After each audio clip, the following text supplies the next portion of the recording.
The Glide Ride number 1 is a shoe that I definitely slept on, even though so many people love that shoe so much. I just didn't feel that at the time it was really necessary for me to try out, and maybe it wouldn't be the best for my gait cycle. But when I saw the Glide Ride number 2 go on sale, I had to pick it up. I had to pick it up to bring it into the laboratory and analyze it for you fine folks of YouTube to see, is the Glide Ride number 2 worth buying? And you know what? Well, this is only my first impressions. We still have lots of testing to do, but let's talk about my first impressions of the Glide Ride number 2.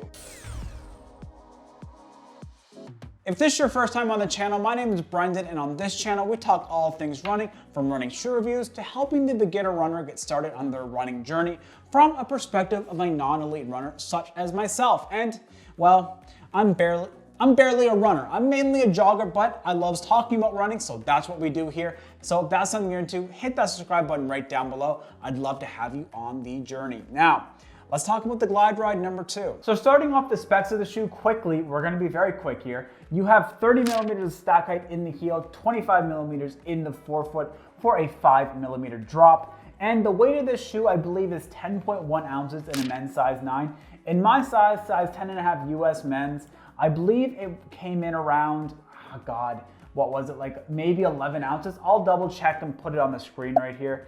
But okay, the drop and the weight is one thing, but what is really astounding about this shoe is just how much technology went into it. Like, honestly, for a daily trainer, I wouldn't expect much technology to go into it, but man, they worked some magic. They worked some shoe magic for the Glide Ride number 2. And as we go through this review, I'm gonna try to highlight as much of it as I can. And if I miss something, leave a comment down below letting me know, hey, you are a bad reviewer. You glossed over this whole section.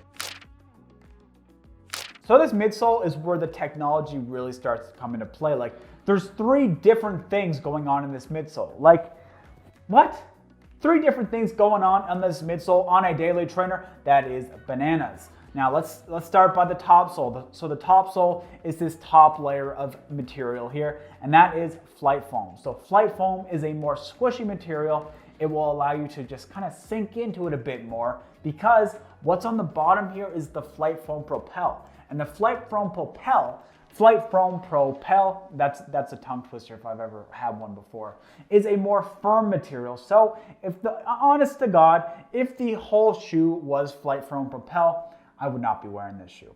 But that third thing I mentioned, the third thing is a plate. Now, it's not a carbon fiber plate, but it is an EVA plate. And that's what gives this midsole the structure for that guide sole technology. So when you're going through the foot cycle, you're just rolling through it nicely, and we'll get to that in 1 second here. But yes, you get a top sole of flight foam, nice and squishy. Then you get that sandwich layer of that EVA plate to give this midsole its shape.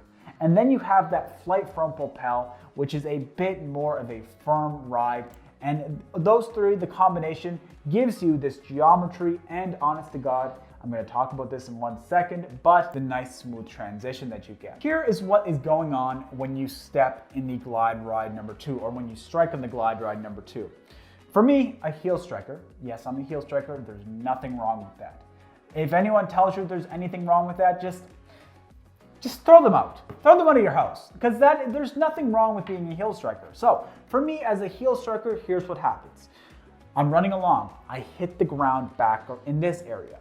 Now, I feel a very tough sensation. The foam is firm, but then as I transition, it gets more and more soft. And because of this geometry of the midsole, I'm just rolling through extremely smooth. And right here around my midfoot, I get a beautiful sensation of just plushness and cushiness, comfort, so much comfort. Then I just roll through, and the toe off is smooth as butter. What they have going on in this midsole is fantastic for me. It works so well for my gait cycle. As someone that heel strikes, I think I'm getting the most out of this shoe, honestly, as a heel striker, because I'm taking advantages of all the 3 technologies here. Now, if you are more of a midfoot striker and you're only taking advantage of this first half with the flight foam and a little bit of flight foam propel, I don't think you'll enjoy this shoe as much as me. But if you're a heel striker and you're taking advantage of all the technologies working in cohesion, you're gonna enjoy the ride of the Glide Ride number 2. It does still feel a bit firm. And because of that, I can't give it a perfect score because I think it lacks versatility.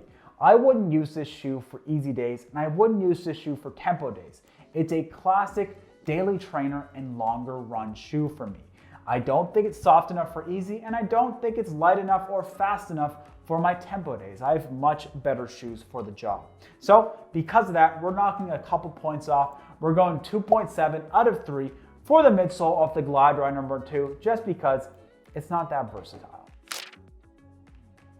So the upper of the Glide Ride number 2 is an engineered mesh, and it is nice and soft to the touch. It's a pleasant feeling upper.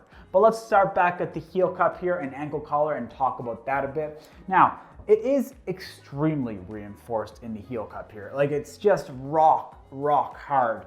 And typically when I see stuff like this, there's a plastic overlay or some clear indication of what the material is that they use to give that structure through the heel. Asics here decided to use some, I don't know, hardened fabric, I guess. Like, I'm not entirely sure what the material is here that they give the support in the heel from, but you know what? If you like a supportive heel, you got one here. I can't really move this thing whatsoever. The ankle collar padding, I like that ankle collar padding. It does give you a decent amount, nothing like you'll find in the Triumph 17, Triumph 18, or even, yes, the Ride 13. You're not getting that much plushness. The tongue, not gusseted. The tongue isn't gusseted. You know what?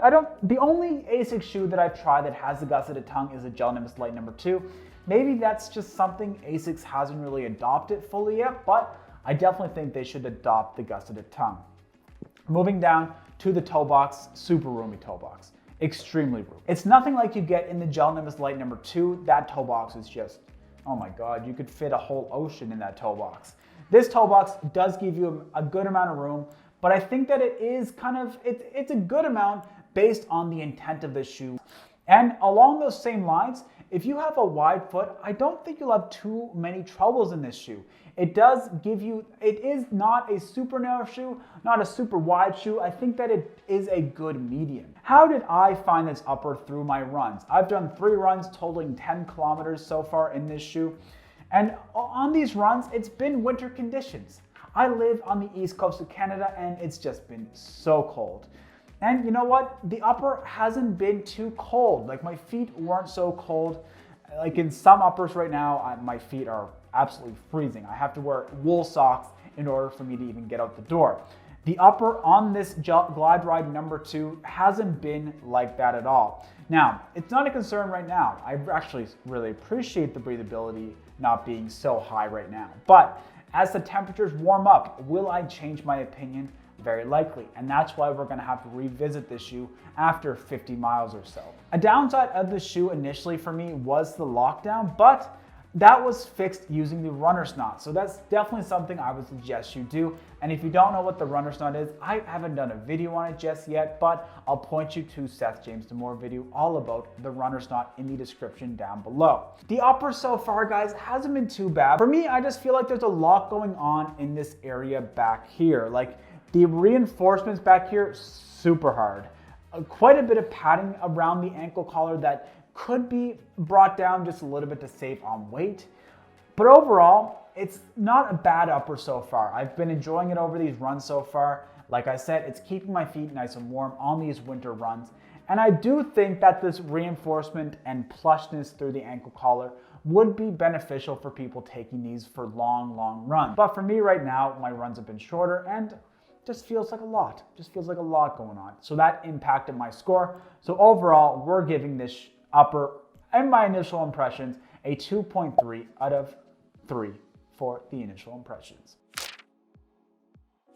We're talking about the outsole now, and the outsole is that Asics high abrasion rubber. It does have a decouple groove here, and I believe it was Leona Wong who told me that they have decouple grooves for weight reduction, and this shoe definitely benefited from weight reduction. But what I can tell you is when I was running along in these wintry conditions, slippier conditions, I didn't slip too much with this outsole. Now, it's not a trail shoe by any means, so yes, I did slip a little bit, but not that much. For me, no issue so far, but I do think that they do have quite a bit of rubber.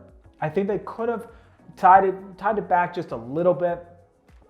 For that reason, again, we have to dock some points just because it's not perfect and it didn't blow me away. So if it doesn't blow me away, why would I give it a perfect score? Do you feel me? So we're going 2.7 out of 3 for the outsole. A lot of rubber, didn't blow me away, but it's not doing anything wrong. It'll last. But overall, guys, I'm just completely blown away with the ride of this shoe. Did not think I was going to particularly enjoy it. Boy, was I wrong. The upper does have a lot going on, but I'm not thinking about it too much when I'm out there on my run. But if I do kind of tune into my feet a bit, I do feel that there's a lot going on in the heel area here. The outsole, again, whatever, a lot of rubber, fine, sure, it'll last me. But the midsole, guys, that just completely blew me away how much I enjoyed the ride of the midsole of this shoe. Looking forward to putting more miles into this. And with that said, you guys, that is my first impressions of the Asics Gel Nimbus Lite number 2. Overall score is right here for you guys. Loving it. Hope you all having a fantastic day. I will see you in the next one. Should be tomorrow or the next day, talking about something a little bit different. All right, have a fantastic evening. I will catch you then.